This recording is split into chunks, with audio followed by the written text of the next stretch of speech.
Dinamika memiliki arti yang mengandung tenaga atau kekuatan yang selalu bergerak, berkembang, dan dapat menyesuaikan diri dengan keadaan.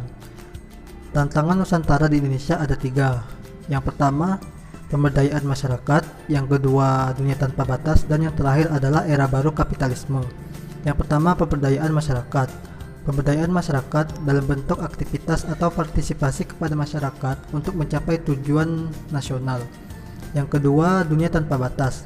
Global saat ini berkembang sangat maju dan pesat, apalagi didukung oleh iptek yang semakin modern, khususnya di bidang teknologi informasi dan transportasi. Transportasi sendiri bisa kita lihat dengan meningkatnya jumlah penduduk di permukaan bumi dan meningkatnya mobilitas menjadikan transportasi sebagai sebuah kebutuhan. Teknologi informasi berkembang pesat karena adanya keinginan untuk berinteraksi secara cepat. Pemicunya adalah jejaring sosial yang cepat berkembang. Yang terakhir adalah era baru kapitalisme.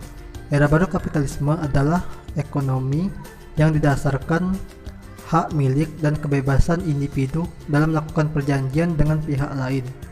Tantangan Nusantara di Indonesia. Yang pertama, luas wilayah laut Indonesia yang belum dijaga secara sempurna. Yang kedua, pelestarian budaya Indonesia yang semakin punah. Dan yang terakhir adalah pengakuan wilayah negara yang dilakukan oleh negara lain.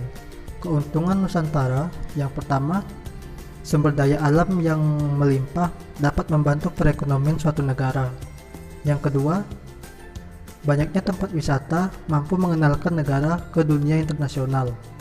Ancaman Nusantara seperti sumber daya masyarakat yang masih rendah.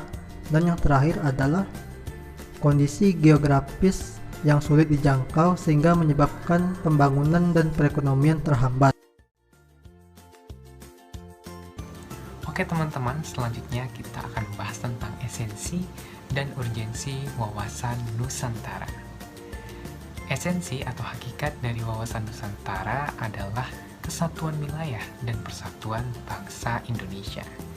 Jika teman-teman memahami bahwasanya wawasan Nusantara merupakan salah satu perwujudan dari sila ketiga, yaitu persatuan Indonesia, maka teman-teman sudah memahami hakikat dari wawasan Nusantara.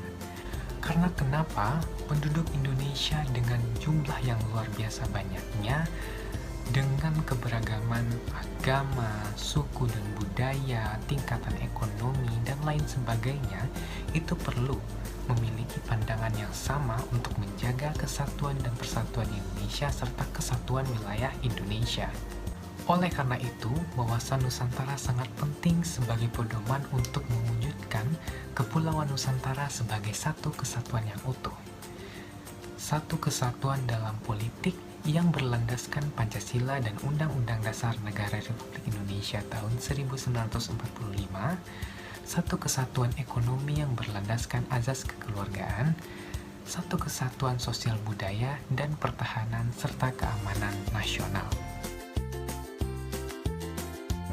Nah teman-teman, setelah kita memahami dinamika serta tantangan dari wawasan Nusantara, kemudian kita juga sudah memahami dan mengetahui esensi serta urgensi dari wawasan Nusantara tersebut.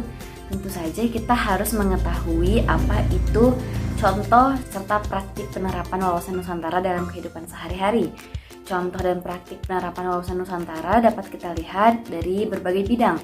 Bidang yang pertama yaitu bidang sosial, di mana kita sebagai warga negara harus saling menghormati serta menghargai perbedaan serta keberagaman yang ada di Indonesia.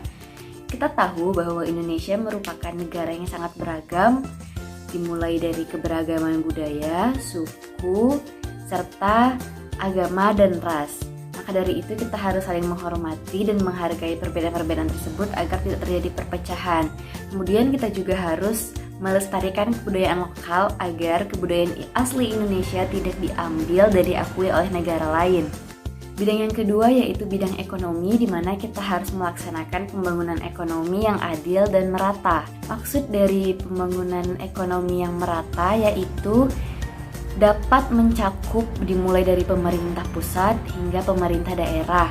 Maka dari itu adanya otonomi daerah bertujuan untuk memberikan tanggung jawab kepada daerah sepenuhnya agar menjalankan dan mengatur urusan rumah tangganya sendiri. Kemudian contoh yang kedua yaitu masyarakat berpartisipasi dalam pembangunan ekonomi daerah maupun nasional. Masyarakat memiliki fungsi atau peran penting sebagai sarana untuk mengekspresikan kebutuhan-kebutuhannya sehingga proses penerapan atau pembentukan kebijakan dari pemerintah dapat lebih responsif dan menjadi tepat sasaran sesuai dengan kebutuhan dari masyarakat.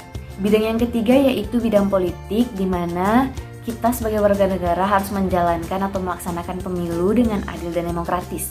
Yang dimaksud dengan demokratis yaitu apabila setiap warga negara memiliki hak untuk memilih secara langsung, umum, bebas, rahasia, jujur, dan adil. Kemudian contoh yang kedua yaitu hukum di Indonesia dijadikan sebagai pedoman dalam kehidupan sehari-hari. Asas dasar atau nilai-nilai dasar dari keseluruhan hukum yang ada di Indonesia dibentuk atau berdasarkan dari Pancasila. Karena Pancasila merupakan ideologi bangsa Indonesia dan merupakan pedoman hidup bangsa Indonesia serta nilai-nilai asli dari bangsa Indonesia itu sendiri. Bidang yang terakhir yaitu bidang pertahanan dan keamanan, di mana kita harus meningkatkan rasa persatuan serta solidaritas dalam masyarakat. Solidaritas sendiri dapat diartikan sebagai wujud dari kebersamaan untuk mencapai suatu tujuan dalam kelompok. Solidaritas harus terus ditingkatkan, salah satunya dengan mengutamakan kepentingan bersama daripada kepentingan pribadi. Contoh yang kedua yaitu meningkatkan pertahanan serta keamanan wilayah. Pertahanan negara adalah suatu usaha untuk menegakkan kedaulatan negara, menjaga keutuhan wilayah NKRI, serta menjaga keamanan bangsa. Hal ini dilakukan agar kita dapat mencegah segala bentuk ancaman yang akan dihadapi bangsa Indonesia. Baik teman-teman, saya harap teman-teman dapat memahami apa itu konsep dari wawasan Nusantara sendiri. Terima kasih sudah meluangkan waktu serta menonton video ini. Semoga ilmu yang kita dapatkan menjadi berkah. Have a nice day teman-teman.